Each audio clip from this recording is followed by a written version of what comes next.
Ciclotimia, presentado por Keren Bárcenas, la Universidad Metropolitana, Facultad de Psiquiatría. La ciclotimia es un estado de ánimo inestable de forma persistente que implica numerosos periodos de depresión y de euforia leve, ninguno de los cuales son suficientemente severos o prolongados para justificar el diagnóstico de trastorno bipolar o trastorno depresivo recurrente. Este trastorno se encuentra con frecuencia en familiares de pacientes con trastorno bipolar y algunos pacientes con ciclotimia pueden desarrollar un trastorno bipolar. Está relacionado directamente con el trastorno de la personalidad afectiva, personalidad cicloide y la personalidad ciclotímica. Para los criterios diagnósticos según el CDI-10, tenemos que van a presentarse 4 criterios.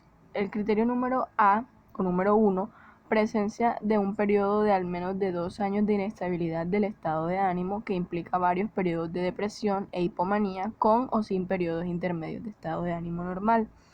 B, ninguna de las manifestaciones de depresión o hipomanía durante este periodo de 2 años debe ser lo suficientemente severa o prolongada como para cumplir criterios de episodio maníaco o episodio depresivo.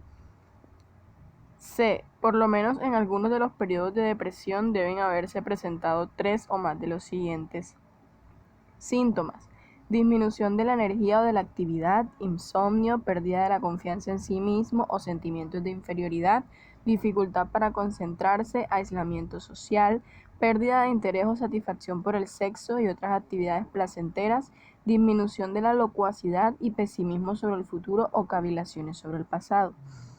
Y la D, por lo menos en algunos de los periodos de elevación del estado de ánimo deben haberse presentado 3 o más de los siguientes síntomas: aumento de la energía o de la actividad, disminución de las necesidades de sueño, autoestima exagerada, pensamiento agudizado o excepcionalmente creativo, mayor sociabilidad de lo normal, aumento de la locuacidad y optimismo desmesurado o exageración de los logros del pasado.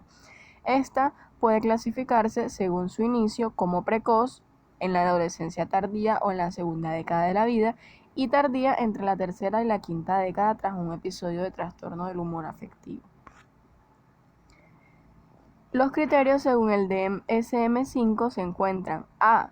Durante 2 años como mínimo, al menos en un año, en niños y adolescentes, han existido numerosos periodos con síntomas hipomaníacos que no cumplen los criterios para un episodio hipomaníaco y numerosos periodos con síntomas depresivos que no cumplen los criterios para un episodio de depresión mayor. B. Durante el periodo de 2 años citado anteriormente, un año en niños y adolescentes, los periodos hipomaníacos y depresivos han estado presentes al menos la mitad del tiempo y el individuo no ha presentado síntomas durante más de 2 meses seguidos. C. Nunca se han cumplido los criterios para un episodio de depresión mayor, maníaco o hipomaníaco. D. Los síntomas anteriormente mencionados en el criterio A no se explican mejor por un trastorno esquizoafectivo, esquizofrenia o un trastorno esquizofreniforme, un trastorno de ideas delirantes u otro trastorno del espectro de la esquizofrenia y otros trastornos psicóticos especificados o no especificados. E. Los síntomas no se pueden atribuir a los efectos fisiológicos de alguna sustancia ingerida, una droga, un medicamento o otra afección médica, por ejemplo el hipertiroidismo. Y F. Los síntomas causan malestar clínicamente significativo o deterioro en lo social, laboral u otras áreas importantes del funcionamiento. Dentro del fármaco utilizado tenemos lo que es el aripiprazol. Este va a ser un fármaco antipsicótico utilizado para el tratamiento de la esquizofrenia, el trastorno bipolar y también para trastornos en combinación con otros fármacos antidepresivos para tratar la depresión. Este va a ser como mecanismo de acción un agonista parcial de los receptores D2 de dopamina y 5-HT1A de serotonina, y también a los antagonistas de receptores 5-HT2A de serotonina. Dentro de su presentación tenemos que se encuentra por vía oral, unos comprimidos bucodispersables o en solución oral como una alternativa a los comprimidos para aquellos pacientes que tienen la dificultad de tragar. El comprimido bucodispersable se va a introducir en la boca sobre la lengua, donde rápidamente se va a dispersar por la saliva. Se puede tomar con o sin líquido y se puede disolver en agua y beber la suspensión resultante. Está la vía parenteral, que va a ser por liberación normal, se va a administrar por vía intramuscular con el fin de aumentar la absorción y minimizar la variabilidad. En esta se van a recomendar realizar la inyección en el deltoides o en el músculo glúteo mayor, evitando las zonas adiposas. Y de liberación prolongada, que van a ser únicamente por vía intramuscular. Este se debe inyectar lentamente en el glúteo o en el deltoides y va a ser una única administración. En su dosificación tenemos que se encuentra para adultos y niños adolescentes. En los adultos la dosis recomendada de inicio es de 10 o 15 miligramos al día, con una dosis de mantenimiento de 15 miligramos al día. Esta va a ser una única dosis diaria independiente de las comidas.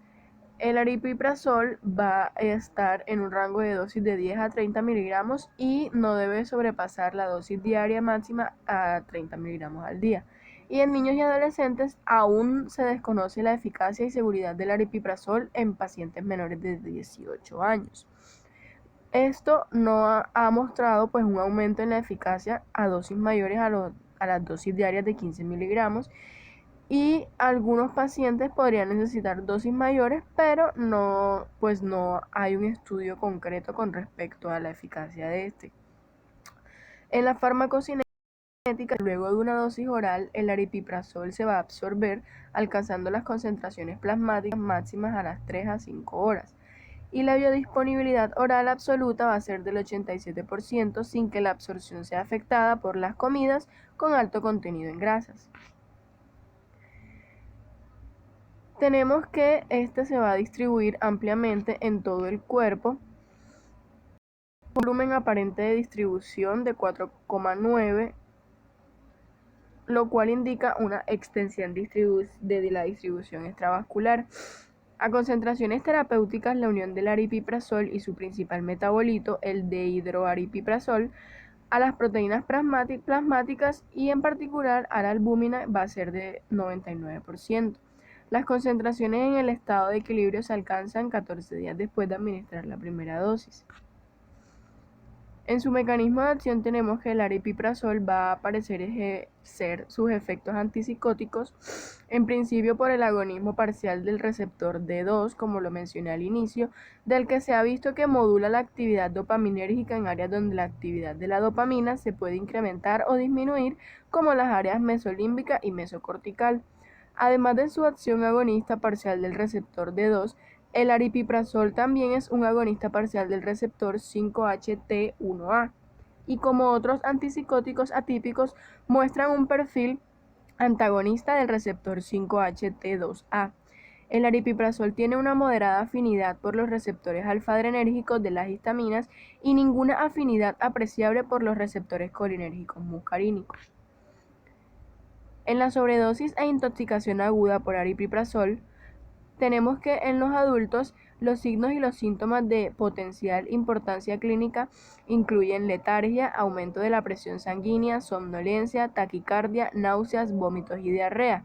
Y en los niños, los síntomas médicos graves van a incluir somnolencia, pérdida del conocimiento transitorio y síntomas extrapiramidales. El cuadro clínico relacionado a la intoxicación va a tener parte en el sistema nervioso central, presentando cefalea, síntomas extrapiramidales, somnolencia, acaticia, fatiga, sedación, aumento de peso, aumento del colesterol total, del LDL y reducción del HDL, aumento en la glucemia, náuseas menor al 15% o igual de los casos, vómitos y estreñimiento. En el tratamiento por intoxicación o el manejo por intoxicación con los neurolépticos atípicos, en este caso la aripiprazina, tenemos que el tratamiento va a ser sintomático, es decir, va a ir directamente a tratar los síntomas. Dentro de las medidas generales se debe tener en cuenta la monitorización de las constantes, la tensión arterial, frecuencia cardíaca, temperatura, frecuencia respiratoria y saturación periférica de oxígeno.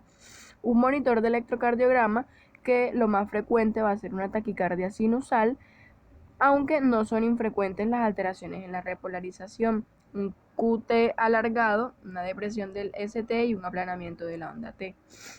Se debe realizar una glucemia para descartar una hipoglicemia en el paciente con alteración del nivel de conciencia, una oxigenoterapia, un Ventimax con mascarilla de reservorio o si se utiliza en bajo nivel de conciencia. Puede ser necesaria la intubación orotraqueal. Se debe valorar la intubación orotraqueal si persiste la disminución del nivel de conciencia, si hay una insuficiencia respiratoria grave, si presenta taquipnea, inestabilidad hemodinámica y toxicidad cardíaca grave. Se debe administrar sueroterapia, canalizar las dos vías de calibre grueso y considerar el uso de una vía venosa central, y se recomienda la fluidoterapia a un ritmo inicial de 2.000 a 3.000 mililitros en 24 horas.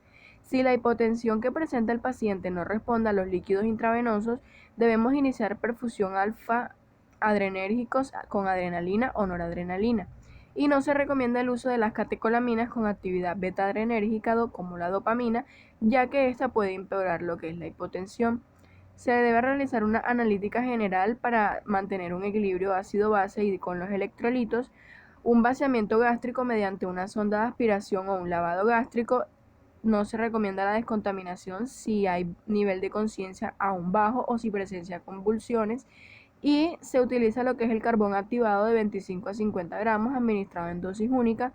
Dada la posible acción anticolinérgica en algunos de ellos, se recomienda descontaminar hasta las 6 horas después de la ingesta. Gracias.